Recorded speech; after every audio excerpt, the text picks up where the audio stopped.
Okay, now I'm going to tell you the part about Ben Yehudah that you probably didn't learn and that nobody really says.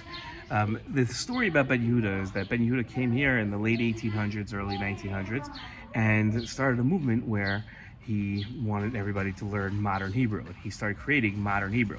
Till then, all of Hebrew came from the Torah, came from Chumash. So instead, he started saying, okay, let's create a modern Hebrew language and people will speak it. And it sounds like until he came, nobody was speaking Hebrew. But that's just not true. Ashkenazim weren't speaking Hebrew. But in fact, the history of Yerushalayim is that there were Sephardim here for hundreds of years. Way before Ashkenazim came in from Europe, there were Sephardim that lived here all the entire time. And they spoke Hebrew here. They did not speak Yiddish. They had never heard Yiddish before. In fact, when the Ashkenazim, I'll tell you something, an interesting tidbit here. When the Ashkenazim came to Yerushalayim, they wanted to take out loans to build houses, to buy stuff and build houses. And they go to the banks. The banks were owned by Arabs. And the Arabs would say, okay, what type of person are you? And they'd say, we're a Jew. And they'd say, no, you're not. Jews dress like this. And then they'd point to a Sephardi and say, that's a Jew. And they'd say, no, we're also Jewish. And they'd be like, we don't believe that you're Jewish because the only Jews we know are those Jews, meaning Sephardi Jews. And those Jews spoke Hebrew. They spoke Lashon HaKodesh the entire time for hundreds of years. So when Ben Yehudah came and started telling everybody they should speak Hebrew, really he was only speaking to Ashkenazim and only telling Ashkenazim that they should speak Hebrew. The Sephardim were already speaking Hebrew. So when you learn in history about how nobody in Israel spoke Hebrew, and Ben Yehudah was the first guy that came here, and he made his kids speak Hebrew, and it was a whole revolution, not really true.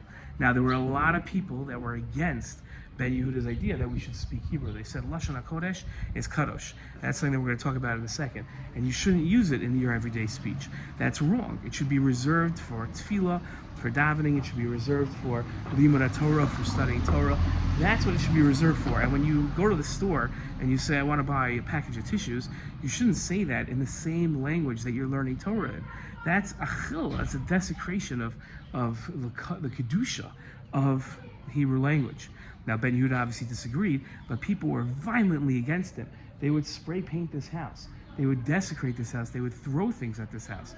And in fact, I've read, I don't see it now, but I read that people still come here and still spray paint and damage this house, so that people should know that they still think that he was a Russia. Now, and those people obviously still speak Yiddish, but all of Israel, Ashkenazim, Sephardim, everything here is Hebrew.